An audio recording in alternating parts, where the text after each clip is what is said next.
आज का वीडियो बहुत ज़्यादा इंटरेस्टिंग होने वाला है क्योंकि आज हम लोग सुंदर लाल के बारे में बात करने वाले हैं। ये बात करने वाले हैं कि आखिरकार इस कैरेक्टर को क्यों इतना अजीब बनाया गया है और कुछ ऐसी चीज़ें हैं जो कि सच में सोचने वाली बात हो जाती है। तो वीडियो को स्टार्ट करते हैं।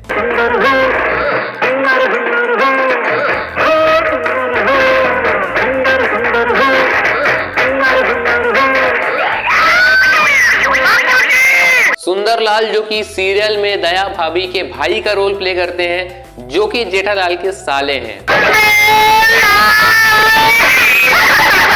जब भी गोकुल धाम में कोई ऐसे इवेंट्स होते हैं, कोई स्पेशल ओकेजन होता है तो सुंदर जरूर आता है, लेकिन जब भी आता है जेठालाल को चूना लगा के ही जाता है। उसका कैरेक्टर इस टाइप से बनाया गया है कि वो बिल्कुल फनी भी है, साथ ही साथ में जब भी वो आता है तो कॉमेडी भी अच्छी खासी देखने को मिलती है।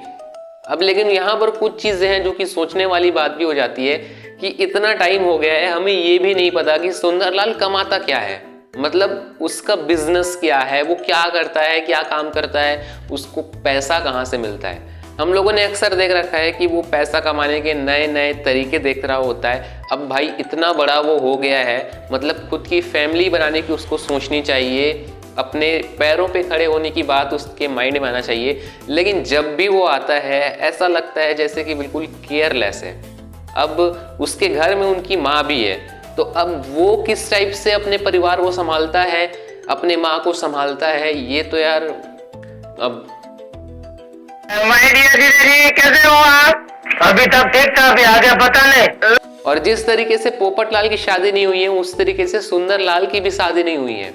तो इतना बड़ा सुंदर हो के आया, अब उसकी भी शादी होनी चाहिए, लेकिन अभी तक उसकी शादी ही नहीं हुई। अब बात सुंदरलाल की हो ही रही है तो थोड़ा सा उनके रिलेटिव की बात भी कर लेते हैं। जैसे सुंदरलाल की माँ यानी कि दया भाभी की माँ, जेठालाल की सास, वो हम लोग देखते हैं अक्सर कहीं ना कहीं धार्मिक मतलब इससे जुड़ी हुई चीज़ों पे वो जा ही रही होती हैं। कभी 4 धाम की यात्रा में गई है, कभी कुंभ में गई है, कभी कहीं भी गई है। जब भी सुंदर से बात होती है तब भी उसकी माँ कहीं ना कहीं जा ही रही होती है।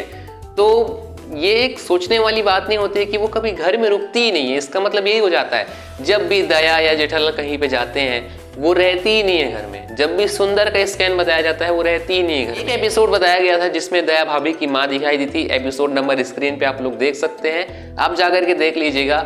लेकिन केवल एक ही बार बताया गया है, उसके बाद में कभी भी नहीं बताया गया। सोचने वाली बात हो जाती है क्योंकि कितने सारे एक्टर्स को रिप्लेस कर दिया गया है, तो क्या ये लोग दया भाभी की माँ को नहीं ला सकते हैं?